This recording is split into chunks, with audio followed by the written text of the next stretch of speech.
Hey, welcome back to Tactics Talk with Guido. Thanks for tuning in on this episode. I've got me in my FV215B Tier 10 British heavy tank in a 357. Loaded into Karelia, and we were on defense on an assault game. We're going to talk about a couple things on this. We're going to talk about, once again, assault and defense on Karelia, because it is something that continuously gets screwed up by players in World of Tanks. And we're going to talk about how you, as a player in this game, make things happen. So here we go, heading up the hill in my FV. One thing I do want to note as we go and this thing gets out into the sunlight, if you'll take a look at it here, you can see that I've actually used a base coat on this. I use the blue because it stands out pretty well. This is one of the few tanks I've messed around with the new customization of paint. So if you put a paint undercoat, even on a tank that you have camo on, you can see that where it's worn down, you'll see that kind of undercoat paint come through. So there's quite a bit of customization you can do with those. Check it out. It's not bad, as long as it doesn't get too crazy. There are some crazy colors in there, but with the non-historical thing, you can actually block those if you don't want to see them. All right, back to the game. I'm headed up to the northeast hill, and you can see that the majority of my team is hanging out near the cap. One thing you do need to watch out for as you cross this open area right here is scouts like that bat check coming in can easily spot you, just like you did. I stop and shoot, and I'm really asking for it because there's 3 artillery coming in right there. Usually they're so busy shooting at the scouts running around and some other things that you don't get hit. However, the smart ones will be sitting there waiting to shoot at guys like me crossing here, or guys going after the southwest hill like the Pershing and 110 who might get spotted crossing into that open area here. So let's talk about Karelia and defense for just a moment and why it gets screwed up so much. Have you ever been on this map and defense, and as soon as it starts you have somebody say, remember guys, it's defense, don't go too far from cap? I would imagine you probably have. And that is the worst, the absolute worst advice on this map that you could possibly have. It is a horrendously bad idea to sit back there like the vast majority of my team is doing and camp near cap. The problem is with that you allow the enemy to take that northeast and southwest corner, and now you're in a complete crossfire between the guys that they've got up on the hill, potentially scouts down in the middle, and guys up on the 2 hills here and pushing down, because there are avenues to push down towards your cap. A couple places are this ditch here, and this ditch right here allows them to filter, infiltrate forward, pop up, get lights, and give all kinds of shots from their snipers who are handling all these spots up here. So the other part about this particular video and match is that sometimes you just got to do this crap yourself, right? I have a T-32. I get really unlucky shooting this Tiger 2's hatch right here. It's me against this IS, this Tiger 2. He hits me, I put a shot into him, and I've got the T-32. At least he's sort of helping me down there, hold down. Get really unlucky with this Tiger 2. I already whined about that just a second ago. I'm going to continue to whine about it. But look at my team. They're all down there hanging out next to the cap. Now, I've recently had a couple videos where I talk about, hey, you know what? You just have to react to what your team does. You know, if they camp near cap or they lemming train, then you just got to deal with that. But here's an example on this map. If I stay back there with them, we just lose, right? So I'm not YOLOing here to where I'm going to get completely crushed. I've taken a position that is definitely defensible, and I can hold this position right here. So the reaction to the team is I'm not going to go up and around this corner and try to take the hill. I just don't have enough forces to do that. But I'm also not going to sit back behind there, hanging out behind a rock back at cap, because the only way we're going to win is having somebody up here. Now you can see the 110 and the Pershing, and now the 140 are going up to the other hill, and my entire job at this point is to hold these guys for as long as possible. I didn't even have any real TD support until that Sturv moved finally forward. Even the JPZ moron is outside of draw distance. He can't actually shoot anything until right now. This is the first time he's actually moved around here to where he can do something. Well, he probably said, oh look, there's lights on that hill, I should probably help this guy. So I'm just hanging out right here. This is a rear turreted tank. You can no longer get this tank, so unless you unlocked it when they changed it and gave out the Super Conqueror, you're not going to get this tank unless things change. And I'll come around here, put a shot into his side. He's over angled. Artillery can actually hit you or splash you right here, and if I back up too much, he can actually hit me, and that's kind of painful. Just getting right up underneath his tracks right there, looking for a shot, and he decides to, I think, burn a kit, or his kit he already used was now back in order, so he's getting around.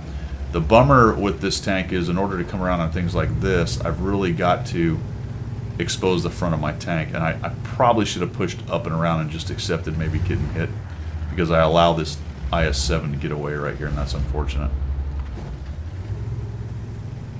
I don't want to push around and chase them, though, because I'm the only thing that's holding them from taking this hill right now. And we've already got kind of trouble based on how many camping guys we've got. And there goes the IS-7, so the artillery gets that dude.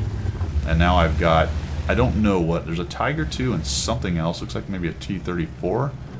There's a Tiger II. I get hit by the artillery. It was just basically focusing me down.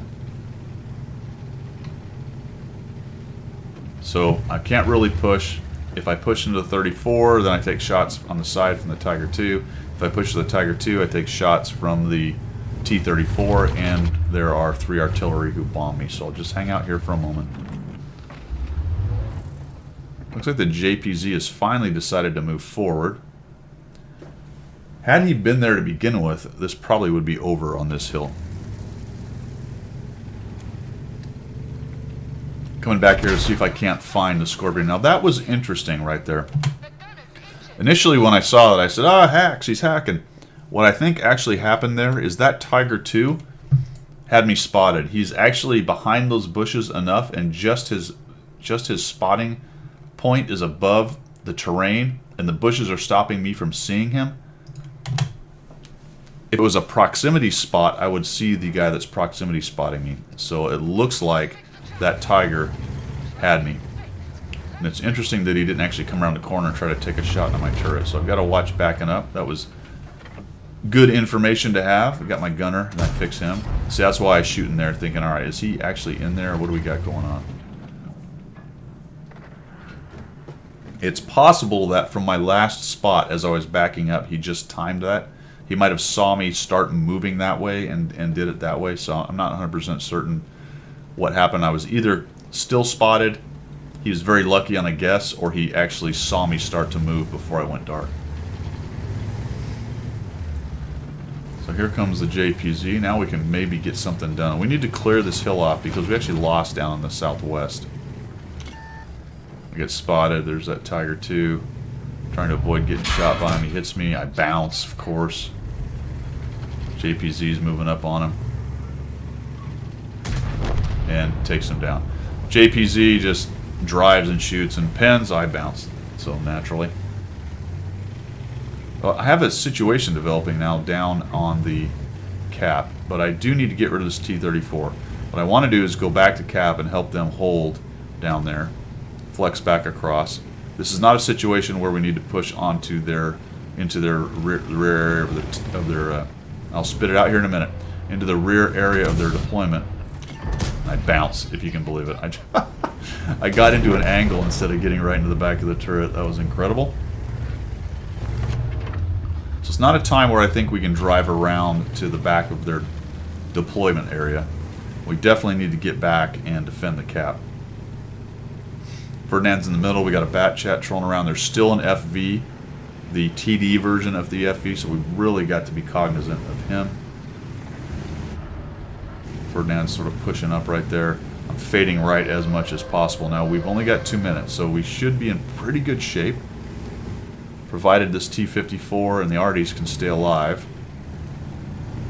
Fading right as much as possible. I'd like to remain unspotted as long as I can. This goes back to the sometimes you just got to do it yourself, right? So I head down there and make sure we can not get the southwest hill taken.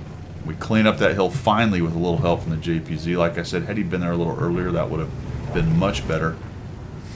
And now I am getting up in here, and we've got a guy on cap, and we've got a couple guys trolling around cap.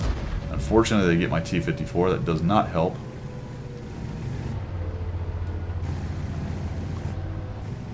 And I was going to go up behind and try to fight back there, but we just don't have time. So I'm going to have to accept exposing myself to a couple TDs right here. Otherwise, this thing is just not going to happen. Going straight in. We've got guys driving around. You know what? I'm just going to have to go at him, take a shot at him, bounce him.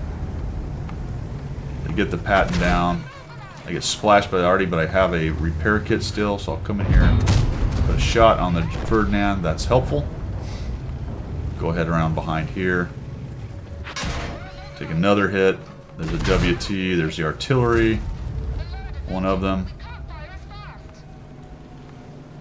We got 33 seconds. Looking pretty good. They shoot into the... Fortunately, that one just plain old hits the dirt. I don't have to worry about it. Put a shot into the FV. 20 seconds. There's the Ferdinand. Right now I'm just looking for hit points if I can get it. Down he goes. That guy's behind a rock. Got 7 seconds. I'm expecting to blow up at any moment here. Oh, there's another miss, so they did get a shot at me. And that's the end. We end up winning that right there. Despite the fact that had those TDs that camped up there actually pushed with the rest of them, they probably would have eaten our lunch down there. Not a fantastic game. I get 2,956, 1,720 spotting.